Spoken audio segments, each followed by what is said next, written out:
ஹரே கிருஷ்ணா கிருஷ்ணா கிருஷ்ணா ஹரே ஹரே ஹரே ராமா ராமா ராமா ஹரே ஹரே. குட்டி கதைகள் 92. இந்த மகாபாரத கதையில் பாண்டவர்களுக்காக தூது சென்ற கிருஷ்ணரின் லீலை காண்போம்.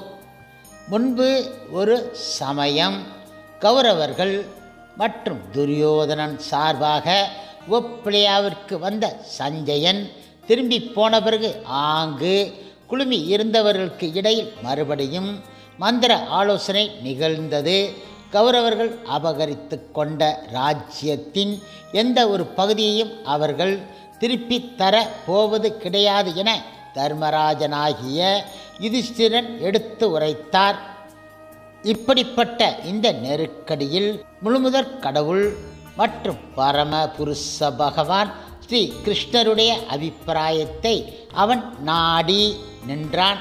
இதுகாரும் போர் புரிய பொங்கிக் கொண்டு இருந்த பீமனுக்கும் ஏதேனும் ஒரு போக்கில் சமாதானம் செய்து கொள்வது நலம் என்னும் சார்ந்த மனப்பான்மை இப்பொழுது வடிவு எடுத்தன. இது யாராலும் எதிர்பார்க்கப்படாத மாறுதல் ஆகும். போர் நிகழ்ந்தால் என்னென்ன கேடுகள் எப்படியெல்லாம் அமையக்கூடும் என்பதை அர்ஜுனன் யூகித்தான். சமாதானத்தை நாடி அஸ்தினாபுரத்திற்கு போவதாக பகவான் கிருஷ்ணர் தெரிவித்தார். அப்படி போவது உயிருக்கு ஆபத்தாக முடியும் என யுதிஷ்டிரன் அதற்கு ஆட்சேபம் செய்தான். ஆனால் பகவான் கிருஷ்ணரோ தன்னை யாருமே எதிர்த்து ஒன்றும் செய்துவிட முடியாது என உறுதி கூறினார்.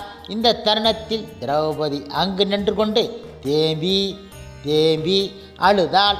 அஸ்தினாபுரத்திலே சபை நடுவே தான் பட்ட அவமானத்தை பற்றியும் அல்லலை பற்றியும் பகவான் கிருஷ்ணருக்கு அவள் ஞாபகம் மூட்டினாள்.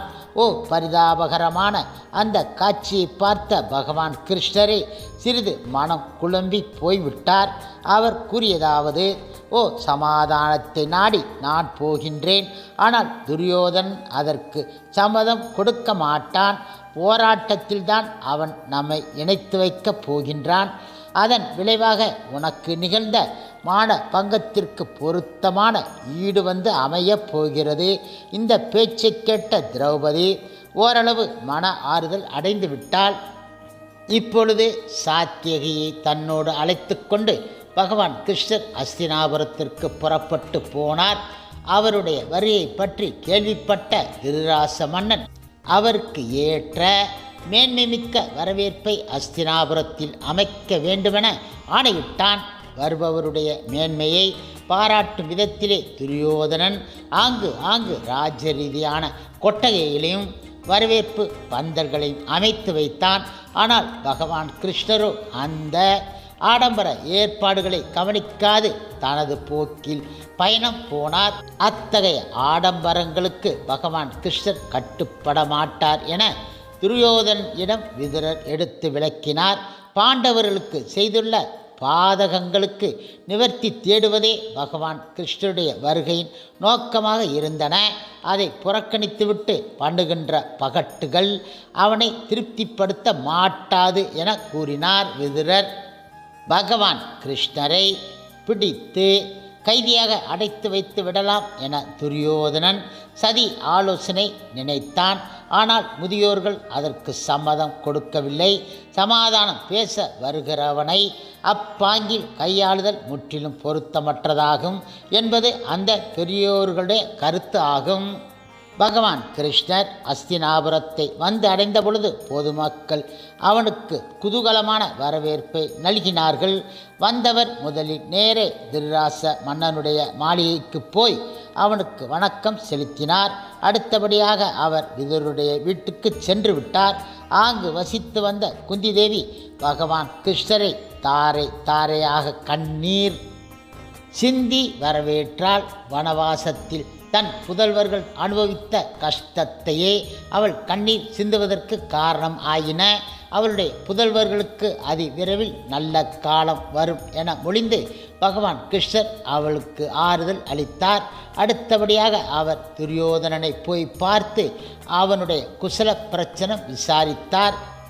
இப்பொழுது துரியோதனனோ பகவான் கிருஷ்ணரை தன் மாளிகைக்கு விருந்துக்கு வரவழைத்தான். ஆனால் பகவான் கிருஷ்ணர் அதற்கு சம்மதம் கொடுக்கவில்லை. தூதுவனாக வந்த ஒருவன் வந்த காரியம் வெற்றிகரமாக நிறைவேறுவதற்கு முன்பு எதிரி மன்னன் இடமிருந்து உணவு ஏற்றுக்கொள்ளல் ஆகாது என்பது பகவான் கிருஷ்ணருடைய கொள்கை. ஆனால் துரியோதனன் தனது முயற்சியை நிறுத்திவிடவில்லை. அவன் தெரிவித்ததாவது, ஓ குருவம்சம் முழுவதற்கும் நீ நடுநிலை வகித்து இருக்கின்றாய். அப்படி இருக்க அந்த வம்சத்தின் ஒரு பகுதியை வேற்று ஒருவராகவும் மற்றொரு பகுதியை உன் உற்றாராகவும் பாகுபடுத்துவது ஏன் என அதற்கு பகவான் கிருஷ்ணர் கொடுத்த விடையாவது, பாண்டவ சகோதரர்கள் ஒருபொழுதும் தர்மத்தில் இருந்து பிசையவர்கள் அல்ல. நானும் அவர்கள் நேர்மையை வடிவெடுத்து இருக்கின்றார்கள். நீயோ அவர்களுக்கு ஜென்ம சத்ரு. அவர்களை ஒழித்து கட்ட நீ தீர்மானித்து இருக்கின்றாய். நல்லாருக்கு பகைவன் எனக்கும் பகைவன் ஆகின்றான். அவர்களை உனக்கு சொந்தம் என அங்கீகரிக்கும் வரையில் நான் உன்னிடத்திலிருந்து விலகியிருக்க கடமைப்பட்டு இருக்கின்றேன். இங்கனம் கூறிவிட்டு பகவான் கிருஷ்ணர் விதுரருடைய வீட்டுக்கு திரும்பி சென்று விட்டார். இப்பொழுது விதுரரும் பகவான் கிருஷ்ணரும் நிலைமையை விமர்சனம் செய்தார்கள். துரியோதனன் செருக்கே வடிவு எடுத்தவன், பிடிவாதக்காரன். அவனுடைய சபா மண்டபத்துக்கு போவது பொருந்தாது. இது விதுரனுடைய கருத்து. ஆனால் பகவான் கிருஷ்ணரோ கடைசி நிமிஷம் வரையில் சமாதானத்துக்கு முயற்சி பண்ண வேண்டும். அதன் விளைவு எதுவானாலும் ஆகட்டும் என கூறினார். அடுத்த நாள் துரியோதனனும் சகுனியும் திருதராஷ்டிரருடைய பிரதிநிதிகளாக பகவான் கிருஷ்ணருடைய முன்னிலையில் தோன்றி அவரை சபா மண்டபத்துக்கு அழைத்து போனார்கள். பகவான் கிருஷ்ணரும் அங்கனமே செய்ய இசைந்தார். விதுரன் அவரை பின்பற்றி சென்றான். இப்பொழுது அஸ்தினாபுர சபா மண்டபத்திலே பகவான் கிருஷ்ணர் தக்க மரியாதைகளுடன் வரவேற்கப்பட்டார். முதியோர்கள் எல்லோரும் கௌரவர்களுடைய பக்கத்தில் சேர்ந்து இருக்க அரசர்கள் எல்லோரும் எழுந்து நின்று ஆங்கு எழுந்து அருளிய போற்றுதற்குரிய மூர்த்திக்கு பகவான் கிருஷ்ணருக்கு வணக்கம் செலுத்தினார்கள். இங்கனம் ஆரம்பத்தில் நடைபெற வேண்டிய முறைமைகள் நிறைவேற்றப்பட்டு விட்டன. பிறகு பகவான் கிருஷ்ணர் எழுந்து நின்று தனது கருத்தை சபையோருக்கு தெரிவித்தார். ஓ பிரபு, குரு வம்சத்துக்குரிய அரசாங்கம் சீனதசை அடைந்து வந்தபொழுது தம்முடைய தம்பியாகிய பாண்டுவே அந்த பழைய பெருமைக்கு உரியது ஆக்கினான். பாண்டு மன்னன் வனத்திலே மடிந்து போன பொழுது அவனுடைய பிள்ளைகள் அனாதைகள் போன்று தம்மிடம் வந்து சேர்ந்து விட்டார்கள். தம்மை தங்களுடைய தந்தைக்கு நிகராக கருதி தம்மையே அவர்கள் சார்ந்து இருந்தார்கள். ஆரம்பத்தில் நீங்கள் யுதிஷ்டிரனை யுவராஜனாக நியமித்தது முற்றிலும் பொருத்தமாக இருந்தது. அவன் தன் தந்தையை அடிபணிந்த அதே பாங்கில் தம்மையும் யாண்டும் அடிபணிந்து வருகின்றான். ஆனால் தாமோ அவனுடைய அடக்கம் ஒடுக்கத்தை தமக்கு ஏற்றவாறு பயன்படுத்தி கொண்டு உள்ளீர்கள். தம்முடைய தம்பியின் மக்களை எத்தனையோ அல்லல்களுக்கு ஆளாக்கி விட்டீர்கள். மடிந்து போவதில் இருந்து அவர்கள் தப்பித்து கொண்டது தெய்வதீனமாகும்.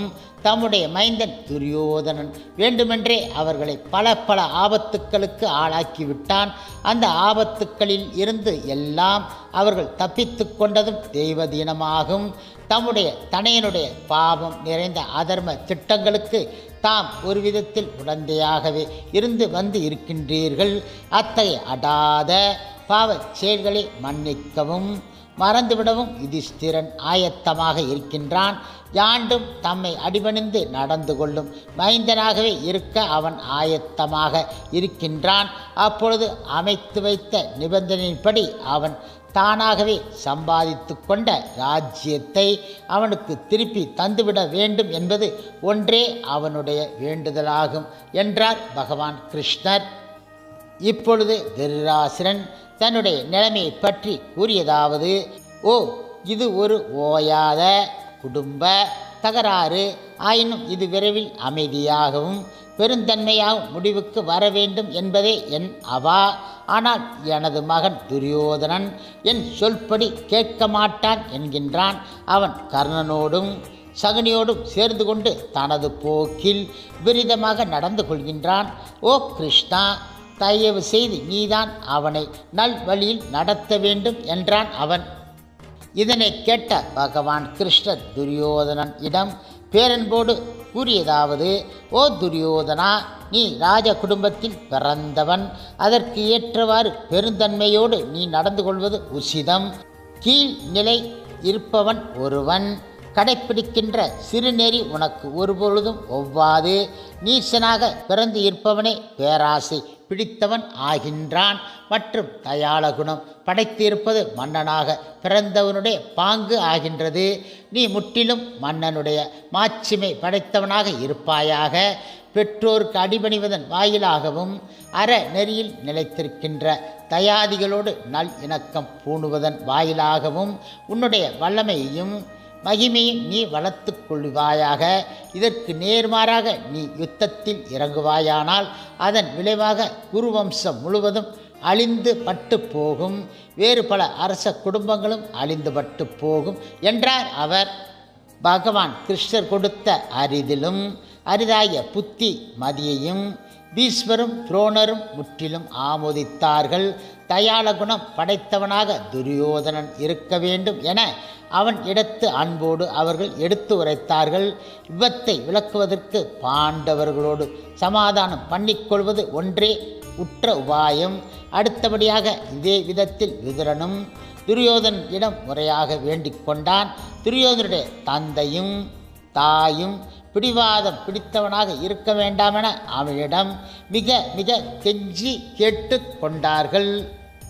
இப்பொழுது துரியோதன் கொடுத்த வாக்குமூலம் என்னவென்றால்: ஓ இதுகாரும் நிகழ்ந்தவைகள் யாவற்றுக்கும் நானே பொறுப்பாளி என குற்றம் முழுவதும் என்னை சார்ந்தது என நீங்கள் எல்லோரும் ஒன்று கூடி நினைப்பது தென்படுகிறது. குருவம்ச அரசாங்கத்துக்கு நான் ஒருவனே எந்த விதத்திலும் அசைக்க முடியாத இளவரசன் ஆகின்றேன். எல்லோரும் ஒன்று கூடி யுதிஷ்டிரனை இளவரசன் ஆக்கியது பெரும் குற்றமாகும். அதிர்ஷ்டவசத்தால் அவன் பெற்ற ராஜ்யத்தை அசட்டுத்தனத்தால் அவன் இழந்து விட்டான். பகடை விளையாட்டில் யுதிஷ்டிரன் தன்னுடைய ராஜ்யத்தை பணயமாக வைத்து அதை இழந்து விட்டான். அவன் இழந்த ராஜ்யத்தை நாங்கள் மனம் வந்து மீண்டும் அவனுக்கு கொடுத்து உதவினோம். மற்றும் ஒருமுறை அவன் அதை பணயமாக வைத்து இழந்து விட்டான். அது என்னுடைய குற்றம் கிடையாது என்றான் அவன். இப்பொழுது பாண்டவர்கள் பாஞ்சால நாட்டு அரசர்களோடு சேர்ந்து கொண்டு குருவம்ச அரசாங்கத்தின் மீது உள்நாட்டு கலகத்தை கிளப்பி இருக்கின்றார்கள். ஆயினும் தற்பாதுகாப்பில் நான் அவர்களுக்கு மேம்பட்டவனாக இருக்கின்றேன். 11 அக்ஷௌனி படைகள் என் வசம் இருக்கின்றன. அவர்களுக்கு உரியவை வெறும் 7 அக்ஷௌனி படைகள்தான். யாராலும் வெல்ல முடியாத பீஷ்மர், துரோணர், கிருப்பர், அஸ்வத்தாமன், கர்ணன் ஆகிய மகா வீரர்கள் என் பக்கம் இருக்கின்றார்கள். யுத்தத்தில் நான் ஜெயிப்பது திண்ணம். ஒருவேளை நான் தோல்வியடைந்து போவேன் என்றால் வைத்துக்கொள்வோம். அங்கனம் நிகழ்வதையும் நான் பொருட்படுத்த மாட்டேன். சரியான சத்திரியன் ஆன நான் வெற்றிக்கும் தோல்விக்கும் ஆயத்தமாக இருக்கின்றேன். என் வழக்கோ நீதிக்கு உட்பட்டது என்றான் அவன். ஆதலால் பயமுறுத்தலுக்கு நான் அஞ்சுவோன் கிடையாது. நயந்து கேட்பதையும் நான் பொருட்படுத்த மாட்டேன். இந்த ராஜ்யம் எனக்கு உரியது என்பதை நான் நன்கு அறிவேன். ஆதலால் ஒரு ஊசி முனை நிலங்கூட நான் பாண்டவர்களுக்கு கொடுக்க போவது கிடையாது. இங்கனம் கூறியவாறு முதியோர்களை அவமானப்படுத்தும் பாங்கில் அவன் சபையில் இருந்து வெளியேறிவிட்டான்.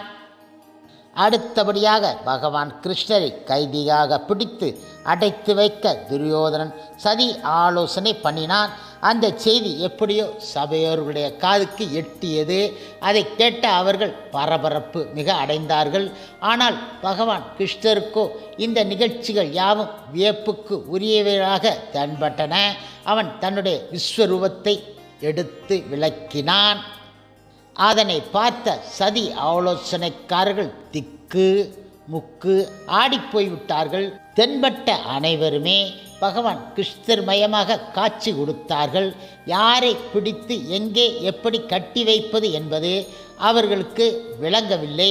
நினைத்தபடி சாதிக்க முடியாத இந்த முயற்சியில் ஒரு சிறு நலனம் வடிவு எடுக்கலாயிற்று. திருராசனுக்கு சிறிது நேரம் கண்கொண்டு பார்க்கும் பார்வையும் கிடைத்தது. அந்த பார்வையை கொண்டு அவனுக்கு கிருஷ்ணர் இடத்தில் இருந்த தெய்வீக ஆற்றல் ஒரு அளவு விளங்கிவிட்டது. வேறு எதை பார்ப்பதற்கான கண் பார்வை தனக்கு வாய்க்க வேண்டும் என அவன் பிரார்த்தனை செய்யவில்லை. தெய்வத்தின் சகாயம் துரியோதனுடைய எதிரிகளாகிய பாண்டவர்கள் பக்கமிருந்து என்பது வெளிப்படை. இந்த அற்புதத்தை பார்த்த பிறகு விபரீத பாங்கு படைத்த துரியோதனனுக்கு அதன் விளைவு விளங்கவில்லை. போராட்டத்தை தவிர்ப்பதற்கு அத்தனை பேர் எடுத்துக்கொண்ட முயற்சிகள் யாவும் பயனற்றவை ஆகிவிட்டன. யுத்தம் நிகழப்போவது திண்ணம் ஆகிவிட்டது. இப்பொழுது விதுரனையும் சாத்தியையும் தன்னோடு அழைத்து கொண்டு பகவான் கிருஷ்ணர் நேராக தனது அத்தையாகிய குந்தி தேவியை பார்க்க சென்றார். அப்படி சென்றவர் சபையில் நிகழ்ந்தவைகளை அனைத்தையும் தன் அத்தையிடம் தெரிவித்தார். குந்தி தேவி கூறியதாவது: தர்மத்தை சார்ந்திருந்த போராட்டம் ஒன்றை நிகழ்த்த வேண்டிய நிர்பந்தத்தில் இருக்கும் மக்களை பெற்றுள்ள பாக்கியம் சத்திரியமாது ஆகிய எனக்கு அமைந்து உள்ளன. அந்த அளவில் நான் பாக்கியசாலி ஆவேன். இனி வரப்போகும் யுத்தத்தில் அவர்கள் முறையாக ஈடுபட்டு வெற்றி பெறுவார்கள். ஆக பகவான் கிருஷ்ணா, என்னுடைய ஆசீர்வாதங்களை கிருபை கூர்ந்து என் பிள்ளைகளுக்கு தெரிவிப்பாயாக என்றாள் அவள். இப்பொழுது அஸ்தினாபுரத்தை விட்டுவிட்டு புறப்படுவதற்கு முன்பு பகவான் கிருஷ்ணர் கர்ணனோடு தனித்திருந்து பேசுவோர் ஆனார். தன்னுடைய வரலாற்றை இதுகாரும் அறியாது இருந்த கர்ணனுக்கு அது விஷயம் பகவான் கிருஷ்ணரால் எடுத்து விளக்கப்பட்டது. குந்தி தேவி சிறுமியாக இருந்தபொழுது சூரியனுக்குரிய ஒரு மந்திர சக்தியின் விளைவாக அவள் கர்ணனை முதல் மகனாக பெற்றெடுத்துவிட்டு மீண்டும் கன்னிகை ஆகிவிட்டாள். ஆகையினால் தர்ம முறைப்படி அவன் பாண்டுவின் முதல் மகன் ஆகின்றான். குருவம்ச அரசாங்கத்துக்கு அவனே தலைமகன் ஆகின்றான். இந்த உண்மை ஏனைய பாண்டவ சகோதரர்கள் அறிய வருவார்கள். ஆனால் அவர்கள் மகிழ்ச்சியோடும் வணக்கத்துடனும் அவனை அரசனாக சிம்மாசனத்தில் வீற்றிருக்கச் செய்வார்கள். இந்த உண்மையை துரியோதனன் அறிய வந்தால் அவனும் பாண்டவர்களோடு ஒன்று கூடியிருந்து கொண்டு கர்ணனை குருவம்சத்து அரசன் ஆக்குவான்.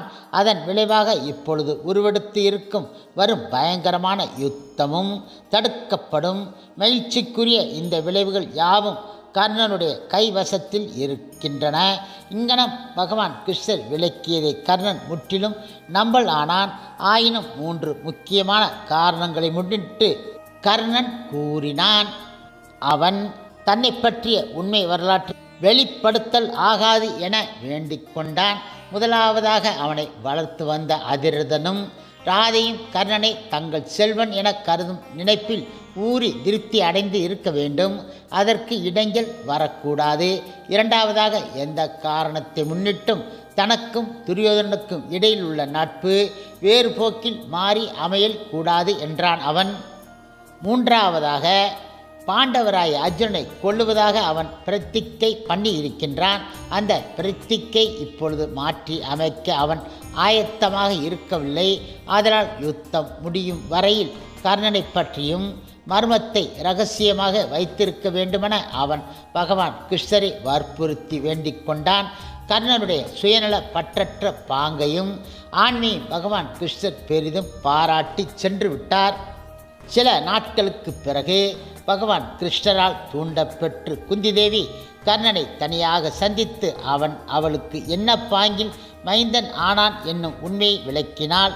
ஆதலால் கர்ணன் தன்னுடைய சொந்த சகோதரர் ஆகிய பாண்டவர்களோடு வந்து சேர்ந்து கொள்ள வேண்டுமென தாய் தனது மகனை வற்புறுத்தி வேண்டிக் கொண்டாள். ஆனால் கர்ணனோ அதற்கு சிறிதேனும் சம்மதிக்கவில்லை. எந்த காரணத்தை முன்னிட்டும் தான் பூண்டு இருந்த தீர்மானத்தில் இருந்து பின்வாங்க அவன் ஆயத்தமாக கிடையாது. அர்ஜுனனை கொல்லுவது ஒன்றே அவன் கொண்டு இருந்த முடிவான தீர்மானம் ஆகும். ஆயினும் தாய் குந்தியின் பொருட்டு அவன் ஏனைய 4 சகோதரர்களை எதிர்த்து ஆயுதம் எடுத்து போர் புரிய மாட்டான். அர்ஜுனனை அவன் கொல்ல வேண்டும் அல்லது அர்ஜுனனால் அவன் கொல்லப்பட வேண்டும். 2இல் 1 நிச்சயம்.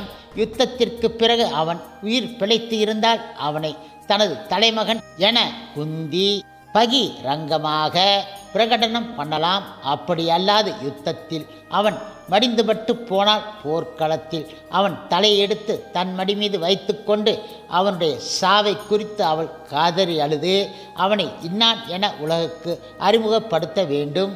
அதுவரையில் அவனை பற்றிய மர்மம் முற்றிலும் மறைந்து இருக்க வேண்டும். இதுவரை தனக்கு அறிமுகம் இல்லாமல் இருந்த தனது தாயிடம் அவன் செய்து கொண்ட விண்ணப்பம் இது ஆகும். இப்பொழுது பகவான் கிருஷ்ணர் உவப்பிள்ளையாவிற்கு வந்து அஸ்தினாபுரத்தில் நிகழ்ந்த அனைத்தையும் மற்ற மன்னர்களுக்கு எடுத்து கூறினார். யுத்தம் புரிவதை தவிர வேறு உபாயம் ஏதும் அவர்கள் கைவசத்தில் இல்லை. இனி காலதாமதம் பண்ணாது அவர்கள் யுத்தத்துக்கு தங்களை ஆயத்தப்படுத்தி கொள்ள வேண்டும் என பகவான் கிருஷ்ணர் கூறினார். ஹரே கிருஷ்ணா கிருஷ்ணா கிருஷ்ணா ஹரே ஹரே, ஹரே ராமா ராமா ராமா ஹரே ஹரே. சில பிரபுபாதரின் சேவையில் இஸ்கான் பக்தர்கள்